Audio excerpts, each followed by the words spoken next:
Hello students, यहाँ पर हम लोग देखेंगे क्लास 9th के रसायन शास्त्र का चैप्टर नंबर यहाँ पर हमारे पास है 4।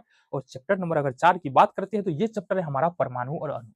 देखो, ये चैप्टर और तुम्हारा जो पीछे का चैप्टर था परमाणु और अणु, ये दोनों ही चैप्टर बहुत ज्यादा महत्वपूर्ण हो जाता है, क्योंकि इससे तुम्हारा 10th के लिए, 11th के लिए, 12th के लिए बेस तैयार होता है। ज्यादा बात नहीं करते हुए हम बात आते हैं डायरेक्ट चैप्टर पे, क्या है हमारा परमाणु संरचना। तो जैसा कि हमने बताया पीछे के क्लासों में कि परमाणु क्या होता है, तो तुमने कहा कि पदार्थ का सबसे छोटा कण, पदार्थ का सबसे छोटा कण, ठीक है, सबसे छोटा कण। कहने का मतलब क्या है, पदार्थ का छोटा कण कहने का मतलब क्या है? जैसे तुम्हारे पास सपोज ये मार्कर है, हमारे हमारे पास है, तुम्हारे पास हो सकता है पेन हो, तो पेन या मार्कर को अगर हम तोड़ते जाएंगे तो वहां पर जो सबसे छोटा पार्टिकल्स बचेगा, सबसे छोटा पार्टिकल्स तोड़ते जाओ तोड़ते जाओ तोड़ते जाओ, सबसे छोटा पार्टिकल्स जो बचेगा वो हमारा कहलाएगा परमाणु।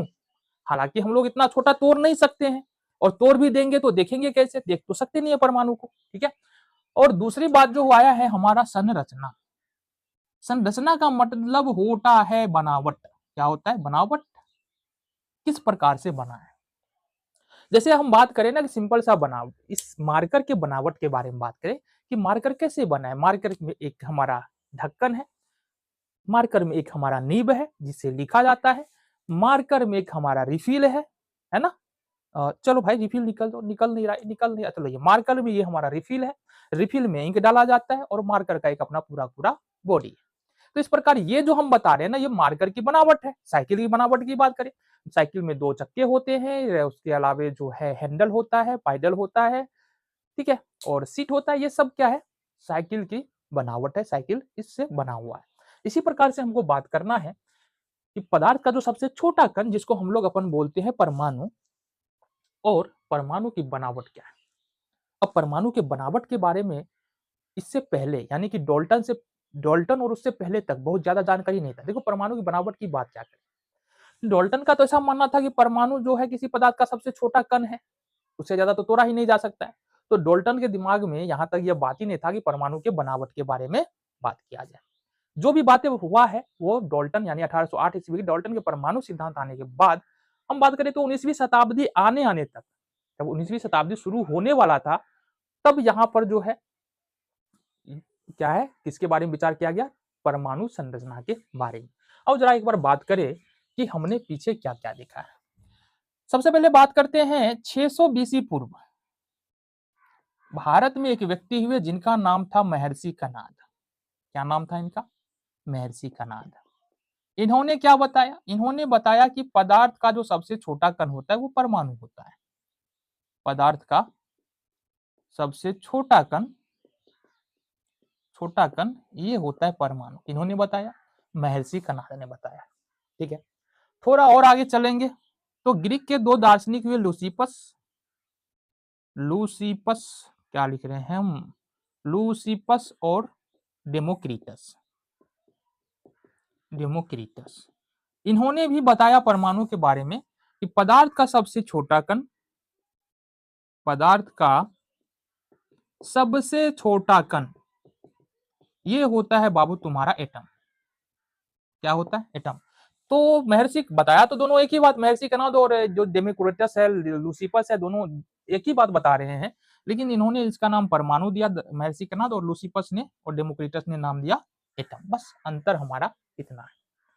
उसके बाद आते हैं 1808 ईस्वी में डॉल्टन। 1808 ईस्वी में जॉन डॉल्टन, इन्होंने क्या बताया? इन्होंने यही बताया जो ऊपर बताया गया है, पदार्थ का सबसे छोटा कण परमाणु है, सबसे छोटा कण परमाणु है। पहली बात तो इन्होंने ये बताया, और दूसरी बात जो ज्यादा महत्वपूर्ण है कि परमाणु अविभाज्य है, परमाणु अविभाज्य है। तो ये रहा मुद्दे का विषय कि परमाणु अविभाज्य है, मतलब परमाणु को तोड़ा नहीं जा सकता है। ये 1808 ईस्वी में यहां पर बताया गया था। पर आधुनिक समय में हम लोग को पता है कि परमाणु को हम लोग तोड़ सकते हैं। एक बार हम बात करते हैं परमाणु संरचना के बारे में, उसके बाद बात करेंगे। देखो, अभी हम मोटा मोटी बता दे रहे हैं, फिर आगे तो डिटेल में बात करने ही वाले हैं। परमाणु की संरचना क्या होती है तो तुमको पता है, और नहीं पता है तो देखो यहाँ से, परमाणु लगभग गोलीय होता है, जिसके बीच में होता है एक नाभिक, क्या होता है, एक नाभिक होता है, और फिर इसके अलग अलग कक्षा में इलेक्ट्रॉन चक्कर लगाते रहते हैं। कहने का मतलब क्या है, ये परमाणु का नाभिक है, नाभिक में होता है हमारा न्यूट्रॉन और प्रोटॉन, और अलग अलग कक्षाओं में हमारा होता है इलेक्ट्रॉन। तो ये परमाणु की बनावट होता है। परमाणु में 3 प्रकार के कण पाए जाते हैं, इलेक्ट्रॉन, प्रोटॉन और न्यूट्रॉन। प्रोटॉन और न्यूट्रॉन होता है ये नाभिक में, किसमें होता है, ये नाभिक में होता है, और इलेक्ट्रॉन नाभिक के बाहर अलग अलग कक्षाओं में नाभिक के चारों ओर चक्कर लगाता रहता है। ठीक है, इतनी बातें समझ में आ गई। तो इससे ज्यादा हमको बात करना है, बट बाद में बात करेंगे। अब कुछ इलेक्ट्रॉन, प्रोटॉन और न्यूट्रॉन के बारे में बेसिक सी जानकारी है ना, आ जाओ देख ले। देखो जी, यहाँ पर इलेक्ट्रॉन, प्रोटॉन और न्यूट्रॉन, परमाणु को हमने कितने भागों में बांटा, 3 भागों में, मतलब 3 कणों से मिलकर के बना है। पहला कण है इलेक्ट्रॉन, दूसरा कण है हमारा प्रोटॉन, और तीसरा कण है हमारा न्यूट्रॉन। हमने कहा कि इलेक्ट्रॉन का खोज किसने किया, तो जवाब आया 1893 ईस्वी में ना, 1897 ईस्वी में जे थॉमसन। किसने किया था, जे थॉमसन। ठीक है, ध्यान रखने वाली बात है, ऑब्जेक्टिव में आता है ये प्रश्न। प्रोटॉन की खोज किसने किया था, तो प्रोटॉन की खोज यहाँ पर रदरफोर्ड और गोल्डस्टीन, रदरफोर्ड और गोल्डस्टीन, और साल था 1911। ठीक है जी। न्यूट्रॉन का खोज किसने किया था, तो न्यूट्रॉन का खोज किया था जेम्स चैडविक, और साल था 1932। क्लियर है इतनी बातें। इन इलेक्ट्रॉन, प्रोटॉन और न्यूट्रॉन का खोज किसने किया था, ये बातें तुमको यहाँ से समझ में आ गया। अब आ जाओ, इलेक्ट्रॉन पर आवेश क्या होता है। इलेक्ट्रॉन पर आवेश होता है तुम्हारा 1 डेसिमल माइनस में 1.67 इंटू 10⁻⁻19 कूलम। प्रोटॉन पर यहाँ पर देखेंगे आवेश होता है सेम इलेक्ट्रॉन के इतना ही, तो ये इलेक्ट्रॉन कितना और प्लस में होता है 1.67 इंटू 10⁻⁻19 कूलम। और यहाँ पर अगर बात करें न्यूट्रॉन पर, तो इस पर कोई आवेश नहीं होता है। ठीक है जी, यहाँ तक कोई दिक्कत वाली बात तो है ही नहीं, तो नॉर्मल सी बात है। जो कुछ बेसिक जानकारी है इलेक्ट्रॉन, प्रोटॉन और न्यूट्रॉन के बारे में, इसके बारे में यहाँ पर हम देख रहे हैं। ठीक है जी, आ जाओ जी आगे। इलेक्ट्रॉन का द्रव्यमान कितना होता है। देखो, इलेक्ट्रॉन का द्रव्यमान यदि हम ग्राम में व्यक्त करें तो 9 इंटू 10⁻⁻28 ग्राम होता है। ठीक है, तो अगर हम बात करें हाइड्रोजन परमाणु के द्रव्यमान की तुलना में अगर बात करें इलेक्ट्रॉन का आवेश, तो ये होता है लगभग 1/1840 गुना। मतलब यदि हम बात करेंगे हाइड्रोजन परमाणु के द्रव्यमान को 1840 से भाग देंगे तो हमको इलेक्ट्रॉन का द्रव्यमान निकल के आएगा। चलो जी, फिर बात करें यहाँ पर प्रोटॉन के द्रव्यमान के बारे में, तो प्रोटॉन का द्रव्यमान होता है 1.6 इंटू 10⁻⁻24 ग्राम, और इसका हाइड्रोजन परमाणु के द्रव्यमान के बराबर होता है। इसका द्रव्यमान परमाणु के द्रव्यमान के बराबर होता है। ठीक है, फिर न्यूट्रॉन के द्रव्यमान की बात करें तो जितना इलेक्ट्रॉन का द्रव्यमान होता है 1.6 इंटू 10⁻⁻24, इतना ही द्रव्यमान होता है न्यूट्रॉन का। ये होता है हमारा 1.6 इंटू 10⁻⁻24 ग्राम, और बराबर हाइड्रोजन परमाणु के द्रव्यमान के बराबर होता है। तो ये कुछ इलेक्ट्रॉन, प्रोटॉन और न्यूट्रॉन के बारे में बेसिक सी जानकारी थी। आगे हम देख लेते हैं जो हमको परमाणु सिद्धांत यहाँ पर या परमाणु मॉडल्स पढ़ने हैं। 3 परमाणु मॉडल्स बेसिकली पढ़ने हैं। कौन कौन से परमाणु मॉडल है, जगह भी नहीं है अपने पास, डिस्कस कर लेंगे। 3 परमाणु मॉडल है हमारे पास। एक है हमारा थॉमसन का परमाणु मॉडल, दूसरा है हमारा रदरफोर्ड का परमाणु मॉडल, और तीसरा है नील्स बोर का परमाणु मॉडल। इन तीनों परमाणु मॉडल को देखते हैं एक एक करके, और फिर समझते हैं कि इन्होंने परमाणु के बारे में क्या क्या बातें बताई। तो यहाँ पर हमारे पास परमाणु का पहला मॉडल है, या परमाणु के बारे में सबसे पहले जो बताया था, जिन्होंने परमाणु के मॉडल के बारे में, परमाणु की संरचना के बारे में, वो पहले व्यक्ति के बारे में जानते हैं। ये है हमारा थॉमसन का परमाणु मॉडल, और यह मॉडल जो आया था वो यह आया था 1893 ईस्वी में। ठीक है, अब इस थॉमसन के परमाणु मॉडल में थॉमसन ने क्या बताया, परमाणु की बनावट किस प्रकार से होती है। तो उन्होंने बताया क्या, उन्होंने बताया कि परमाणु जो है वो लगभग हमारा गोलीय होता है और धनावेशों का बना होता है। मतलब परमाणु जो है वो धनावेश से बना हुआ एक गोला है। ठीक है, और ये जो बना होता है किससे बना होता है, धनावेशों का बना होता है। पहली बात उन्होंने बताया। दूसरी बात है, इस धनावेश में जो ऋण आवेश है वो धसा होता है। ठीक है, यह ऋण आवेश क्या होता है, धसा होता है। बेसिकली अगर इसको समझने की कोशिश करें हम, तो परमाणु जो है वो धन आवेशों यानी कि प्रोटोनों का बना होता है, और प्रोटोनों के बीच बीच में हमारा इलेक्ट्रॉन होता है। क्या होता है? इलेक्ट्रॉन होता है या ऋण आवेश होता है। इसको और अच्छी तरह से समझे तो तुमने तरबूज को देखा होगा, देखा है या ना? हाँ या ना? तरबूज को देखा है ना? बिल्कुल देखे हम लोग। तो तरबूज के अंदर में जो लाल खाने वाला भाग है, कौन सा? लाल खाने वाला भाग, ये हमारा है धन आवेश। क्या है हमारा? धन आवेश या प्रोटॉन। और जो बीज है तरबूज के अंदर, जो बीज धसा हुआ है, ये जो बीज है हमारा, ये हमारा है ऋण आवेश या फिर इलेक्ट्रॉन। ठीक है, तो ये बताया ये थॉमसन ने। क्या बताया? थॉमसन ने बताया कि परमाणु एक धनावेशित गोला होता है जिसके अंदर में इलेक्ट्रॉन धसे होते हैं। ठीक है, चलो जी, बहुत बढ़िया। दूसरी बात इन्होंने क्या बताया? दूसरी बात इन्होंने बताया कि परमाणु के अंदर में प्रोटोनों की कुल संख्या, प्रोटोनों की संख्या बराबर होता है इलेक्ट्रॉनों की संख्या की। इलेक्ट्रॉनों की संख्या, देखो ये जो परमाणु का थॉमसन मॉडल है ना, इसमें हम परमाणु को किस प्रकार से देख सकते हैं? तुमने लड्डू देखा होगा, है ना? लड्डू में कई प्रकार के बूंदी होते हैं, कई रंगों के बूंदी से लड्डू बनाया जा सकता है। हो सकता है पीला बूंदी हो सकता है लाल बूंदी हो। तो ये जो लड्डू है ना तुम्हारा, जो बूंदियों का बना हुआ है, लाल पीला हरा नीला, 4-5 प्रकार का बूंदी मिला लो। सपोज यहाँ पर लाल और पीला, तो इसमें 2 प्रकार का बूंदी है, तुमको लाल है पीला है, इस प्रकार से तुमको मिलकर के लड्डू बन जाता है। तो थॉमसन का कहने का मतलब बस यही था कि ये जो हमारा परमाणु है जन बिल्कुल लड्डू के जैसा बना होता है। किसके जैसा है? लड्डू के जैसा बना होता है, जिसमें ये जो अलग अलग लाल और पीला रंग जो है वो हमको इलेक्ट्रॉन और प्रोटॉन को दर्शाता है। ठीक है, क्लियर बात है?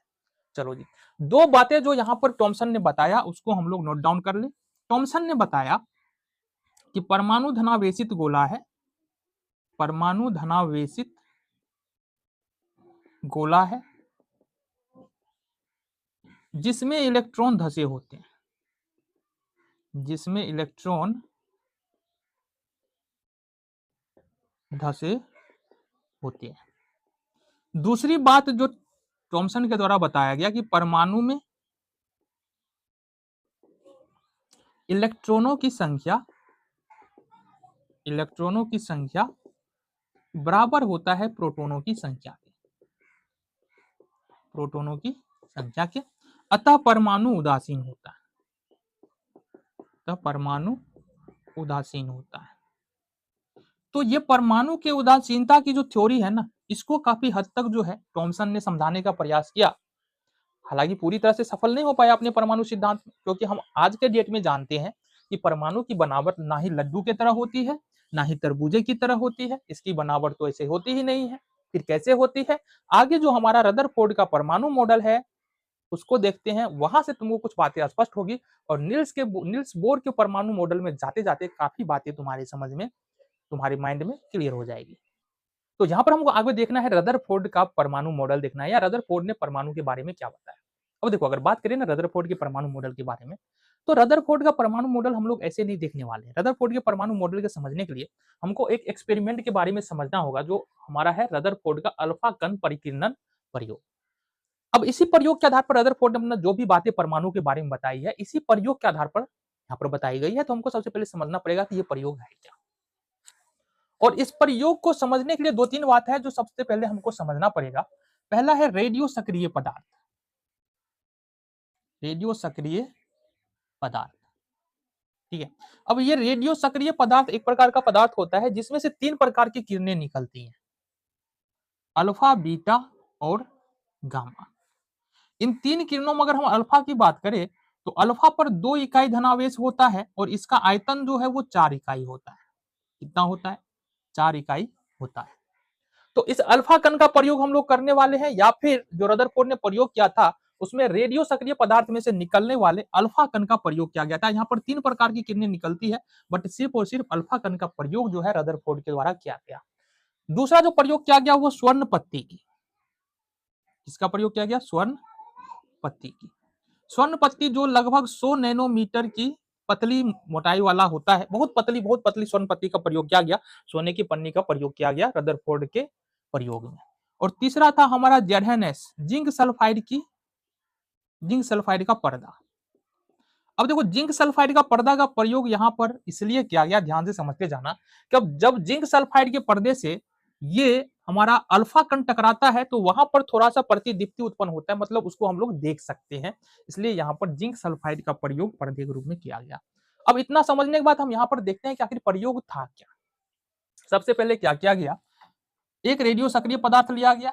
सपोज यहाँ पर हमारा रेडियो सक्रिय पदार्थ जो है वो रेडियम। अब रेडियम से यहाँ पर 3 प्रकार का किरण निकलेगा, जैसा कि तुमको पता है, एक अल्फा निकलेगा, बीटा निकलेगा और गामा निकलेगा। सपोज ये बीटा है और ये गामा है और ये हमारा अल्फा कण है, ठीक है। चलो जी, बहुत बढ़िया।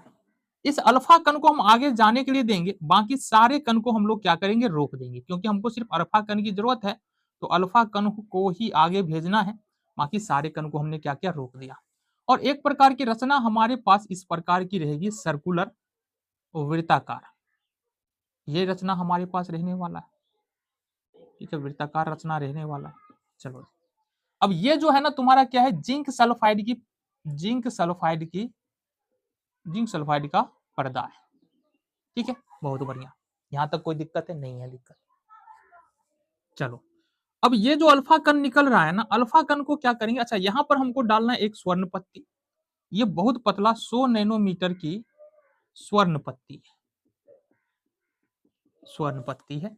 अब इस अल्फा कण को ले चलते हैं इस स्वर्ण पत्ती के पास, इसके पास ले चलेंगे, इस स्वर्ण पत्ती के पास यहाँ पर ले चलते हैं। जैसे ही स्वर्ण पत्ती से टकराता है अल्फा कण, अधिकतर अल्फा कण क्या करता है, इसको क्रॉस कर लेता है, मतलब पार कर जाकर सीधी रेखा में निकल जाता है। कुछ अल्फा कण थोड़े से डेविएशन के साथ जो है वो स्वर्ण पत्ती को पार कर पाता है, और बहुत कम अल्फा कण जो है वो उसी रास्ते पर हमारा वापस आ जाता है, ठीक है। हमने क्या कहा, एक बार पूरा हम फिर से समझा दे रहे हैं। रेडियम से 3 प्रकार, रेडियम एक रेडियो सक्रिय पदार्थ है, तो रेडियम हमने लिया, रेडियम से 3 प्रकार की किरणें निकल रही है, एक अल्फा, दूसरा बीटा, तीसरा गामा। हमने अल्फा कण को आगे बढ़ाया और ये जिंक सल्फाइड की क्या है, जिंक सल्फाइड का पर्दा है, और इस बीच में हमने एक स्वर्ण पत्ती को लगाया है। जिंक सल्फाइड का पर्दा इसलिए हमने लगाया है कि जब अल्फा कण अगर जिंक सल्फाइड के पर्दे से टकराएगा तो वहां पर हमको एक दिखाई देगा, अल्फा कण हमको दिखाई देने वाला, इसलिए हमने इसका प्रयोग किया है। अब अल्फा कण को आगे बढ़ाएंगे, ये स्वर्ण पत्ती है, स्वर्ण पत्ती से टकराने के बाद अधिकांश अल्फा कण सीधे निकल जाती है, कुछ अल्फा कण थोड़े से डेविएशन, थोड़े से विचलन के साथ आगे बढ़ जाती है। बहुत कम अल्फा कण, लगभग 20,000 में से एक अल्फा कण जो है वो ठीक अपने रास्ते पे पीछे की ओर मुड़ जाती है। इस आधार पर देखो सबसे पहले क्या क्या परिणाम मिला, यहां पर हम नोट करते हैं, ठीक है। रदरफोर्ड के अल्फा कण किरणन का परिणाम, तो कौन कौन सी बातें हमको देखने के लिए मिला। पहली बात है कि अधिकांश अल्फा कण स्वर्ण पत्ती को पार कर सीधे निकल गई। अब इसका मतलब यह है कि अगर अधिकांश अल्फा कण, अब समझना जरा, यहां से समझना हम क्या कहने की कोशिश कर रहे हैं कि ये सपोज हमारा एटम है, एटम के बीच में नाभिक होता है, नाभिक में प्रोटॉन होता है जो पॉजिटिवली चार्ज होता है।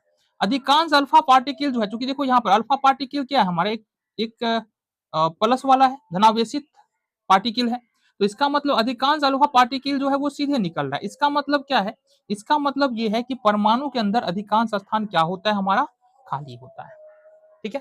तो इसका मतलब क्या हुआ, निष्कर्ष इससे क्या निकला, इससे निष्कर्ष निकलता है कि परमाणु का अधिकांश भाग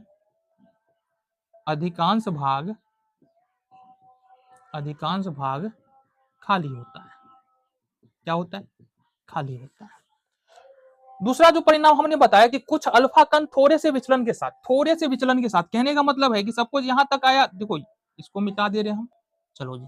अब इसके बाद क्या है ना कि अगर हम यहाँ थोड़ा सा और नाभिक के नजदीक आते हैं तो यहाँ पर थोड़ा सा विचलन यहाँ पर हुआ होगा, और ज्यादा नजदीक आएंगे तो और ज्यादा विचलन हुआ होगा, और यहाँ नाभिक के पास आएंगे तो बिल्कुल ही यह किरण मुड़ जाएगा। क्यों ऐसा हो रहा है? क्योंकि देखो ये जो हम रेज भेज रहे हैं या पार्टिकल्स भेज रहे हैं, ये पॉजिटिवली चार्ज है, नाभिक भी पॉजिटिवली चार्ज है। तो समान आवेश क्या करता है? एक दूसरे को प्रतिकर्षित करता है, एक दूसरे को दूर धकेलता है। तो जैसे ही हम नाभिक के पास अल्फा पार्टिकल्स को ले जाते हैं, नाभिक क्या करता है? इसको अपने से दूर हटाता है, जिसके कारण हम ये विचलन देख पाते हैं। ठीक है, तो कहने का मतलब है कि कुछ अल्फा कण थोड़े विचलन से स्वर्ण पत्ती को पार करते हैं, पत्ती को पार करते हैं। अब इससे हमको ये समझ में आता है, निष्कर्ष क्या निकलता है हमारा यहाँ पर? निष्कर्ष ये निकला कि परमाणु के मध्य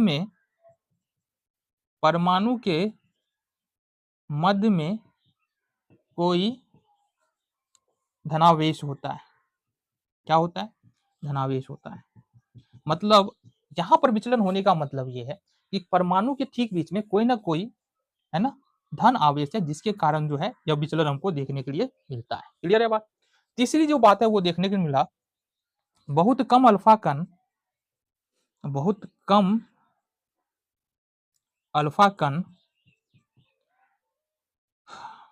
वापस लौट जाती है, मतलब अपने पथ पर ही वापस लौट जाती है। जैसा कि यहाँ पर दिखाया गया है, ये क्या नाभिक से टकराया, वापस लौट गया, क्योंकि ये भी पॉजिटिवली चार्ज धन आवेश है, अल्फा पार्टिकल्स भी धन आवेश है, नाभिक भी धन आवेश है, तो नाभिक से टकरा करके ये वापस लौट जाती है। इसका मतलब यह है कि धन आवेश का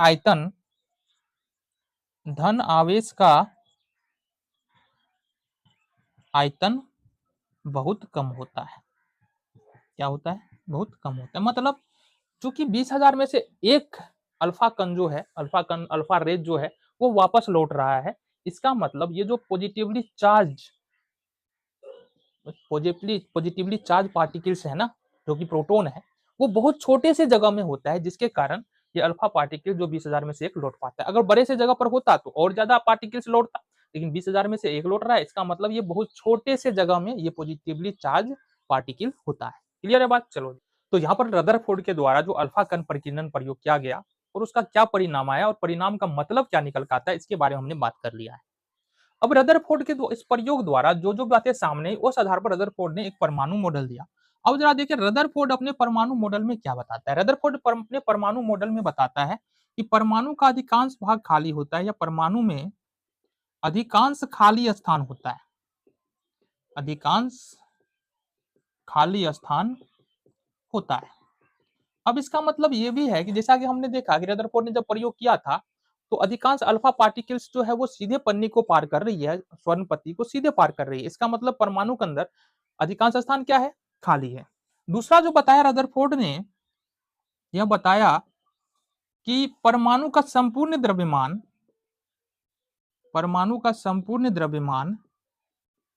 द्रव्यमान उसके नाभिक में होता है, उसके नाभिक में होता है। अब इसका मतलब यह है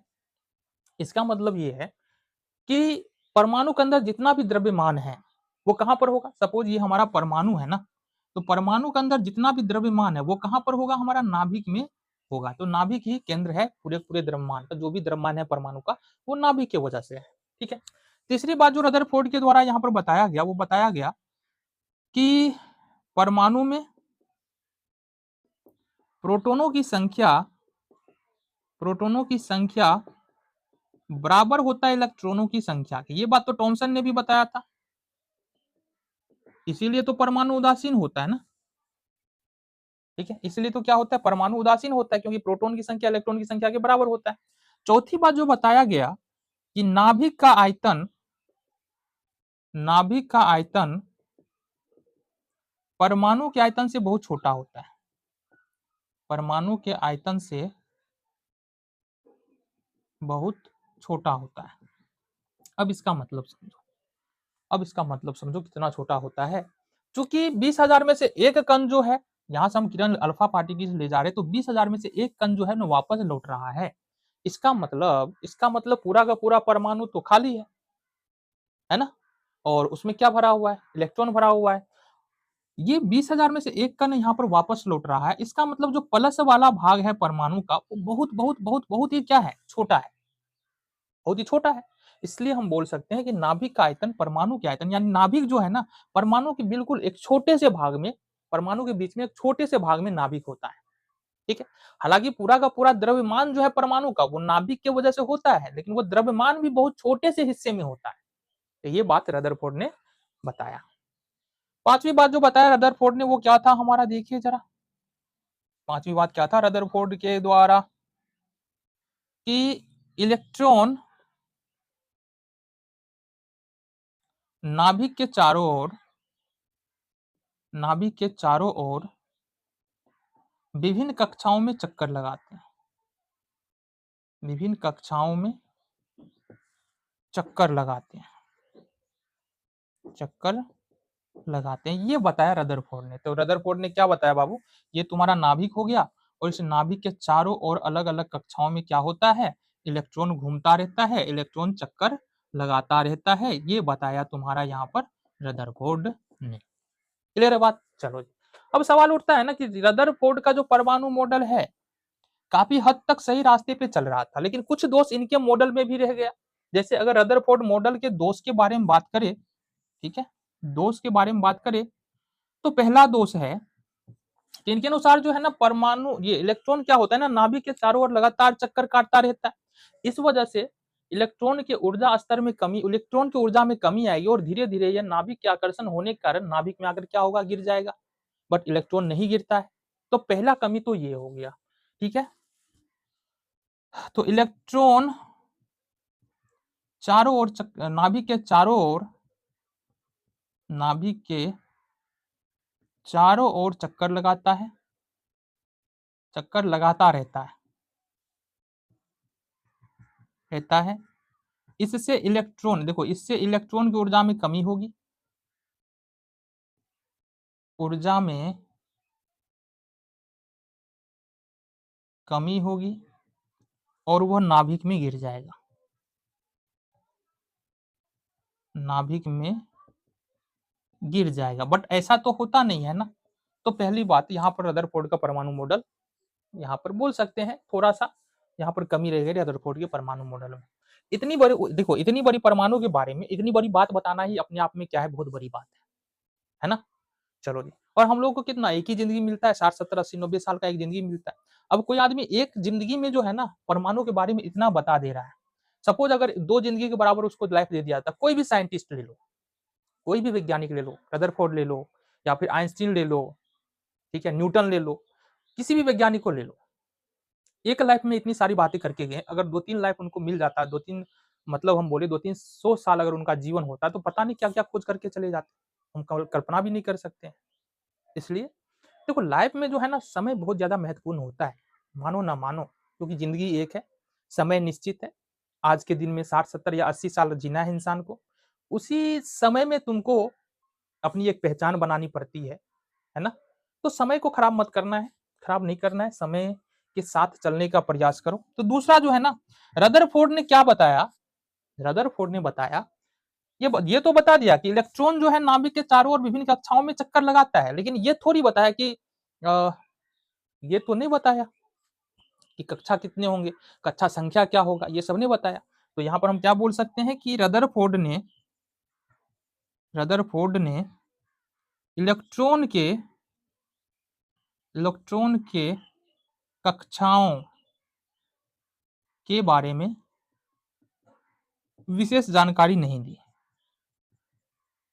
विशेष जानकारी नहीं दी। तो ये था तुम्हारा रदरफोर्ड का परमाणु मॉडल। कक्षा के बारे में, इलेक्ट्रॉन चक्कर तो लगाता है परमाणु के नाभिक के चारों ओर, बट कक्षा क्या होता है, कक्षा के बारे में कुछ विशेष बात नहीं बताई, कितने कक्षा हो सकते हैं, इन सारे बातों के बारे में कोई विशेष जानकारी रदरफोर्ड के द्वारा नहीं दिया गया। ठीक है। तो ये है पूरा का पूरा तुम्हारा रदरफोर्ड का परमाणु मॉडल। नोट डाउन करना है तो नोट डाउन कर सकते हो। फिर देखते हैं हम नील्स बोर का परमाणु मॉडल।